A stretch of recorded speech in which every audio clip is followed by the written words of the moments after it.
Imran Khan went from cricketer to star, then Prime Minister of Pakistan. A year ago, he was ousted by a vote of no confidence. Since then, Imran Khan has been fighting for power, campaigning throughout Pakistan. A few months ago, he was shot with 4 bullets in his leg. Imran Khan sees the current government behind this attack. There are violent clashes between Khan supporters and the police. More than 140 lawsuits are filed against him, with the intention of disqualifying him from being elected, says Imran Khan when we reach him at his home in Lahore, Pakistan. Imran Khan, is your life still in danger? The people who I'm contesting elections against are the two family mafias. They're not political parties, they're family mafias.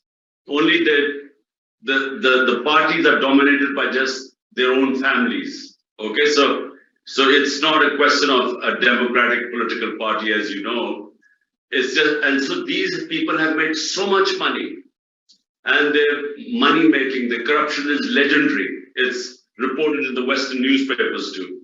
And like in the developing world, what happens is they steal the money and then they take it abroad.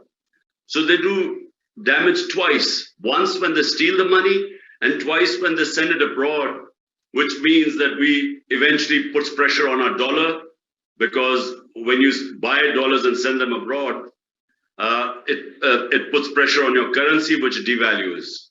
So, and then devaluation causes inflation and poverty. So this is the same with most of the developing world. The ruling elites of the developing world steal money and take it outside in offshore accounts and Western capitals, and their countries go more into poverty. They cause poverty by doing that. So, number one, they have huge amounts. They made huge amounts of money, and when through this conspiracy, when they removed me from power, what they did was that they gave themselves immunity from the corruption cases, and the corruption cases were about $5 billion. So they gave themselves immunity. Now, the reason why my life is in danger is because they are worried that whenever there are elections, all the opinion polls are that sweep the elections. Of the 37 by-elections, we have swept 30 of them. So, they know that my party is poised to win. So they are running away from elections. But if they have to have elections, they do not want me to be in power. So hence my life is threatened. You want elections to take place as soon as possible, whereas the government wants them as late as possible. When will they happen? Rosa, look, what we want is the constitution to be implemented. The constitution of Pakistan is very clear.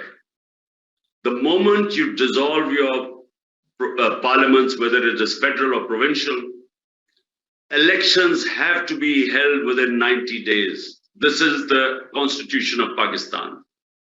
So we dissolved our 2 governments. Out of the 4 provinces, my party was in power in 2 of them.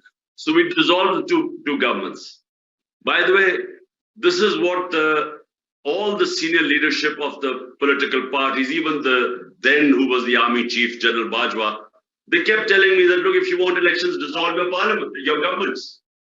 So we did. Now, once we dissolved our government, they are now running away from elections. They refuse to hold elections in 90 days. We went to the Supreme Court.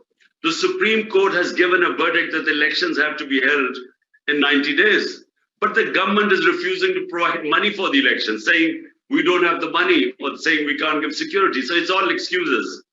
But the Supreme Court now is standing firm that the elections have to be held within 90 days in these 2 provinces. So all we want is the Supreme Court verdict to be implemented according to the Constitution. How unstable is Pakistan? The instability is because there is political instability, because there are no elections. The government is one of the worst governments formed with a 12-party coalition, which means there's no governance there. When you have 12-party coalition, it's everyone having a share of the pie. There's no governance.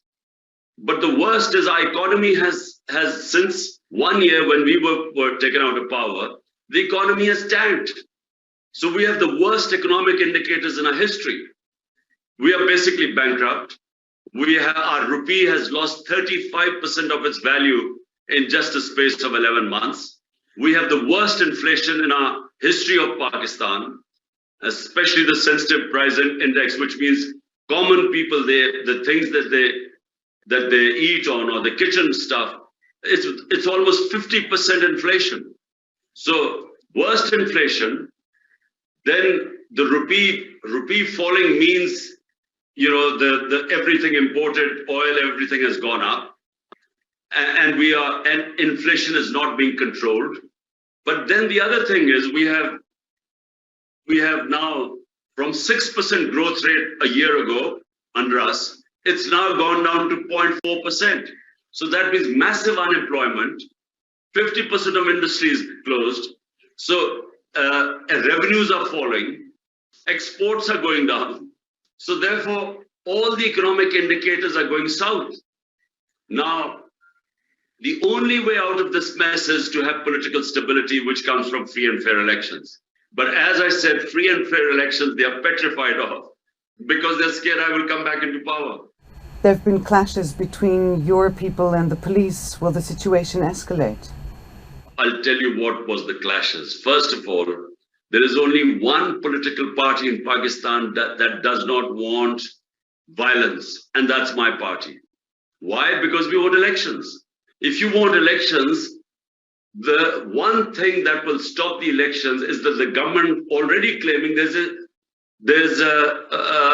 insecurity. They will claim that they cannot provide security to the country. They're already making that excuse. So if we have political violence, it will give a government the opportunity to delay the elections. So therefore, it is not in our interest for there to be violence. But what it is in the government's interest to have violence.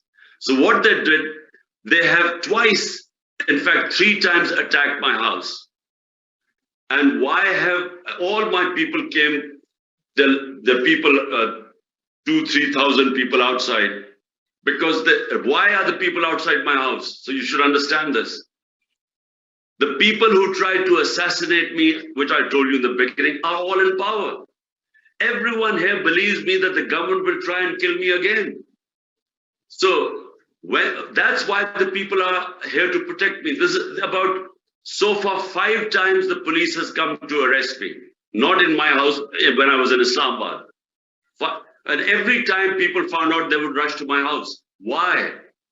Because firstly, they're all trumped up charges. People in this country know me for 50 years. I've never broken a law. I'm the most well-known Pakistani in this country. I'm the biggest fundraiser in the country, because I have done the biggest charity work. So the reason I do it is because people trust me with their money. So they do not believe that in last 5 or 6 months, I have 445 criminal cases against me. 40 cases of terrorism. So each time the case goes to the court, we end up in a court, the cases get thrown out. Because even a hardened criminal cannot have 15 criminal cases in one day. Even the worst terrorist cannot have committed so many crimes in such a short space of time. So no one believes it. People come outside because they realize that once they arrest me, then they will take me to prison, and people feel that they will kill me there, they will poison me. So everyone feels that because they've tried to do it once before. Pakistan's economy is in free fall and has no deal with the IMF. We have to have IMF because we don't have dollar reserves. So that means we need respite, until we can generate our own dollars. We need IMF's help. But what we want to do is to have our own program which we can sell to the IMF, rather than the IMF standard prescription. Problem with IMF is that they tighten everything and they curtail the growth rate. And when your growth goes down, your wealth creation goes down, it takes away your ability to pay your debts. If in a house I have got debts, the only way I can pay my debts is if I have earnings. But if you curtail the growth rate, which means your wealth creation, how are you going to pay your debts? Because they just keep increasing. So we are coming up with a program, and we will, if and when, God willing, we come into power, we will have our own program with the IMF, what we intend to do.